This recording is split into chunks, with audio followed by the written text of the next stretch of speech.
कुरान तुम्हारे मुर्दों की बख्शिश के लिए नहीं आया है। बेशक। हाँ, जब कोई मरता मरता है ना तभी इनको मदरसा याद आता है। मोहतमिम साहब, सदर मुदर्री साहब, अब्बा हमारे मर गए, कुरान खानी करवा दीजिए, बख्शवा दीजिए। तो कुरान तेरे बाप की बख्शिश के लिए आया है। मेरा रब इरशाद फरमाता, इन हाज़ल कुरान यहदी लिल्लती ही अक़वम।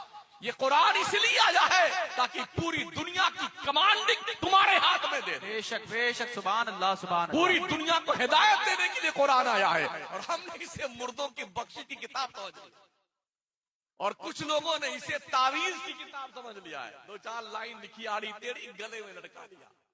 नमाज नहीं पढ़ते हो तो चाहे पूरा कुरान लटका के घूमो, कुछ नहीं होने वाला है भाई साहब। हक फरमाया। हाँ, बेशक। हमारा सुन्नी इसी में मस्त है, हम बड़ा कट्टर सुन्नी है और हम ही जन्नत में जाएंगे। तेरे बाप की जन्नत है।